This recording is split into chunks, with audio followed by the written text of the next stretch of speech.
Docteur Boubacar Ba, comment jugez-vous l'an 1 du président Diomaye Faye à la tête du Sénégal? Il y a beaucoup de choses qu'on peut dire en termes de bilan. Sur le plan économique et financier, on a vu qu'il y a beaucoup de choses qui ont été faites. Globalement, on voit un nouveau gouvernement qui essaye de repartir sur des bases beaucoup plus solides, beaucoup plus claires, pour pouvoir se projeter plus loin dans le futur.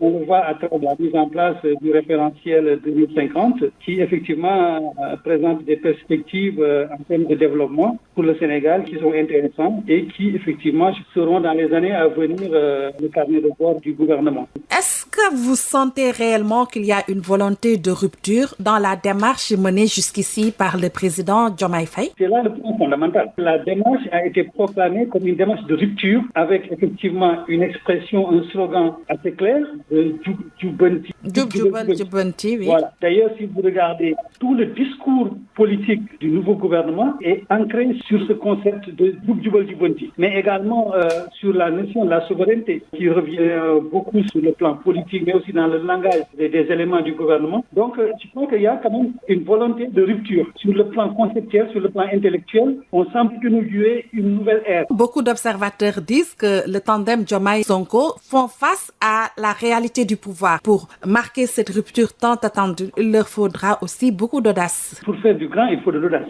Quand vous héritez un pays qui a une soixantaine d'années d'existence, si vous décidez de remettre en question un certain nombre, entre guillemets, d'acquis, évidemment, vous heurtez les certitudes, mais également préparez-vous à avoir en face de vous des formes d'opposition qui doivent exister d'ailleurs. On peut le comprendre. C'est normal. La question qu'on se pose, c'est comment eux, à leur niveau, ils vont prendre en charge ces problèmes-là.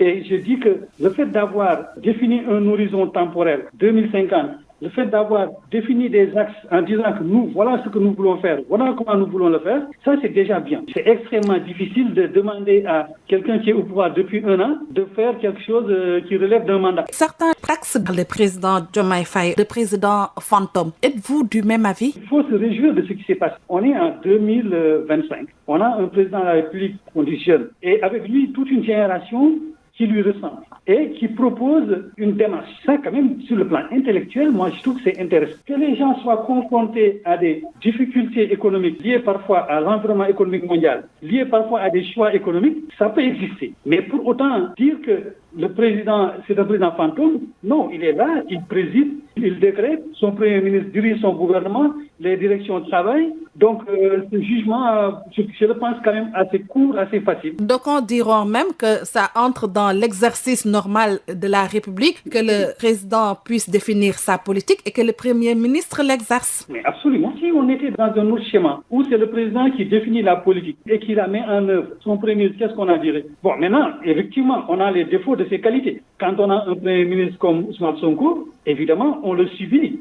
parce que c'est quelqu'un qui a effectivement une présence politique extrêmement forte. C'est quelqu'un qui a un charisme. Évidemment, face à une telle personnalité, un président qui est plus dans la retenue comme Diomaye, évidemment, il y a une forme de contradiction qui peut apparaître. Rien ne lui empêche de prendre plus de place, mais s'il a un premier ministre en qui il a confiance et qui fait le job, moi, ça ne me gêne pas. Docteur Boubacar Ba, Radio Sénégal vous remercie. Merci beaucoup.